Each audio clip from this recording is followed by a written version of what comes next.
datang di channel Pusat Rumus. Seperti biasa, channel kami akan membagikan tips and trick atau rumus-rumus dari Microsoft Excel, baik itu dari rumus yang paling dasar sampai ke rumus yang paling kompleks. Kali ini kita akan belajar mengenai fungsi if tunggal, if ganda, dan if left atau if right. Oke, langsung saja kita ke materi.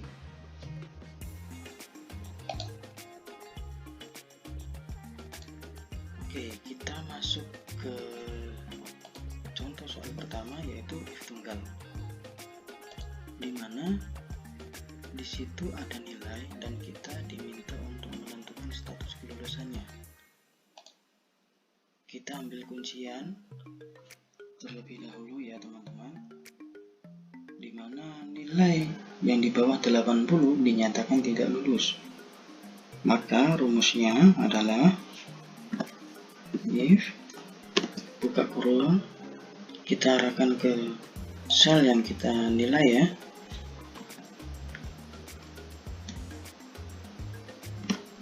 Oke, besar dari sama dengan 80. Ini mengartikan jika nilai yang kita kunci tadi bernilai lebih besar atau sama dengan 80, maka dia dinyatakan lulus. Jika tidak, maka dinyatakan tidak lulus. Setelah itu, jangan lupa tutup kurung, enter. Dapat dilihat nilainya 79. Dia belum mencapai ke angka 80. Makanya dia dinyatakan tidak lulus. Coba kita copy paste ke bawah. Oke, kita cross check. Ternyata benar 89 dinyatakan lulus, dan yang 65 sama 57 dinyatakan tidak lulus ya rekan-rekan. Oke, sampai saat ini rumus if tunggal bisa rekan-rekan coba. Oke, kita masuk ke soal nomor 2, di mana kita akan menggunakan rumus if lebih dari satu. Seperti contoh soalnya adalah kita harus mengkategorikan nilainya dari nilai kuantiti menjadi nilai abjad. Dia masuk ke kategori yang mana?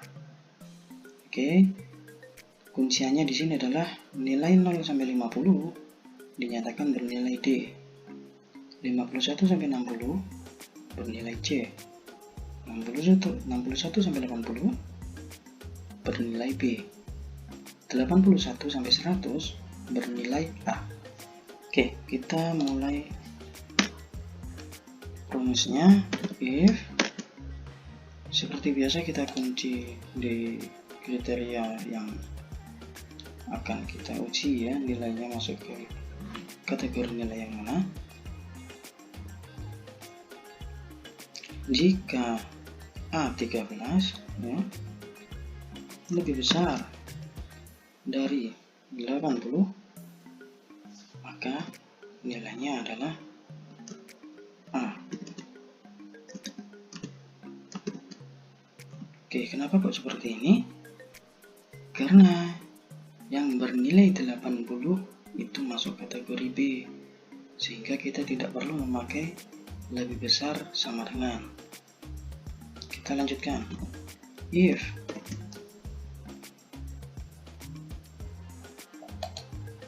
A13 lebih besar dari 60, maka dia bernilai B. Oke, sorry. Jadi lanjut, kita masuk ke logika yang ketiga, yaitu if. Tetap kita arahkan ke A13 lebih besar daripada 50. Maka nilainya adalah C. Baru yang terakhir, kita tidak perlu memakai logika if lagi, karena ini adalah logika yang terakhir. Jadi tinggal ditambahkan D. Kita enter. Ya, coba kita cross check, dia nilainya 79, maka kategori nilainya adalah masuk yang B. Betul ya? Coba kita drag ke bawah. Oke, nilai 89 dia masuk ke angka nilai A. 92 juga ke A. Coba kita cek yang C. Ternyata dia nilainya adalah 56 di antara 51 sampai 60. Maka nilainya kategorinya adalah C. Sekarang 57 juga di antara 51 sampai 60. Oke, sampai saat ini bisa dipahami terlebih dahulu karena kita akan melangkah ke rumus if gabung dengan rumus left.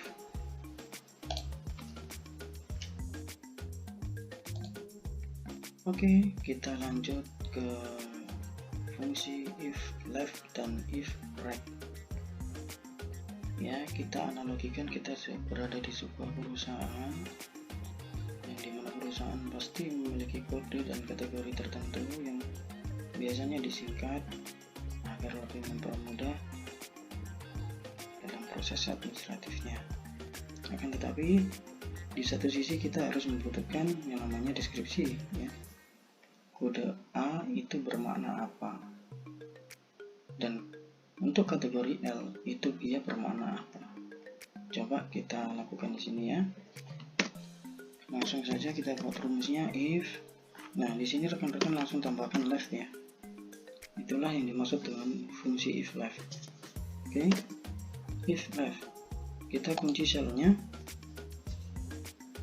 koma 1. Koma 1 di sini bermakna adalah di dalam sel tersebut huruf atau digit pertama ya, itulah yang kita kunci. Tutup kurung dulu sama dengan, jadi membacanya adalah seperti ini. Jika di dalam sel tersebut yang digit pertamanya adalah, ya kita kasih aja huruf, di sini ada kategori ya yang sudah kita buat A gitu ya, kita masukkan saja selnya. Jangan lupa dipencet F4 ya, itu untuk mengunci agar tidak sampai bergeser.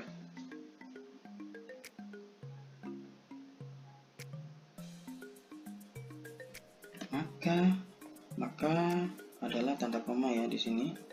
Kita langsung masukkan apel atau kolom di sebelahnya ya.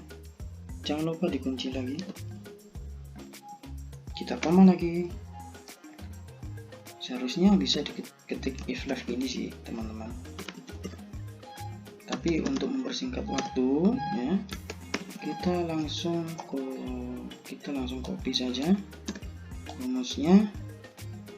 Oke, kita langsung copy saja rumusnya di sini. Ini tidak akan berubah ya.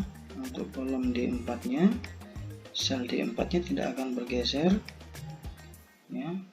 Akan tetapi di sini kita harus menggeser. Ya. Oke, untuk kategori yang kedua yaitu B, yaitu belimbing ya. Sama kita lakukan paste lagi. Sorry, if-nya ketinggalan ya. Oke, kita ketik lagi ininya. Sorry, tadi tidak tercopy. Ya, oke. Jangan lupa untuk menggesernya lagi. Kita arahkan ke C ya. Ya, oke, seperti ini. Jika kakak ini bingung ya, bisa diketik saja. Tapi kalau biasanya saya copy paste dan tinggal kita geser saja untuk kriteria yang kita tentukan ya. Oke, setelah masuk di fungsi ketiga, tidak ada fungsi lain selain fungsi keempat ini, D adalah 20, maka kita tinggal menambahkan bukunya ya. Kita pencet F4, lalu kita enter. Hasilnya coba kita cross check ya, kita drag dulu ke bawah. Ternyata benar, A adalah apel, B adalah belimbing, C adalah cherry, D adalah duku. Oke, kita langsung masuk ke if right ya, langsung kita masuk ke if right. Di if right ini hanya ada 2 kategori ya, jadi rumusnya tidak terlalu panjang seperti if left yang tadi. Coba ya, if right, buka kurung lagi, seperti biasa kita arahkan ke sini dulu, koma 1. Jadi ini adalah digit paling kanan pertama. Itulah yang dimaksud dengan koma 1 pada if right ya.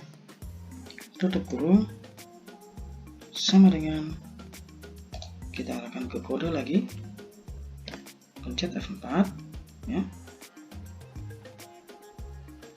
koma, kategorinya apa, pencet F4 lagi ya. Nah, tidak perlu seperti yang tadi if left, karena di sini kategorinya cuma ada 2, langsung kita masukkan ke kategori terakhir ya. Kita kunci, kita enter, hasilnya adalah lolos. Coba kita copy paste ya, boleh di copy paste atau boleh di drag ya ke bawah ya rekan-rekannya. Oke, dia dinyatakan lolos. Jadi apel berkategori lolos, belimbing berkategori knock, cherry berkategori knock, dan duku berkategori lolos. Baik, itu tadi adalah pembelajaran dari rumus if tunggal, if ganda, if left, atau if right yang sudah kita pelajari bersama. Semoga dengan pembelajaran kali ini bisa bermanfaat bagi semua dan bisa diterapkan di pekerjaan atau tugas masing-masing. Terima kasih untuk semua yang sudah bergabung menonton video ini. Jangan lupa tolong dibantu like, subscribe, komen, share, dan pencet tombol loncengnya agar rekan-rekan tidak tertinggal dari informasi-informasi yang akan kita sharing terus di channel ini. Terima kasih.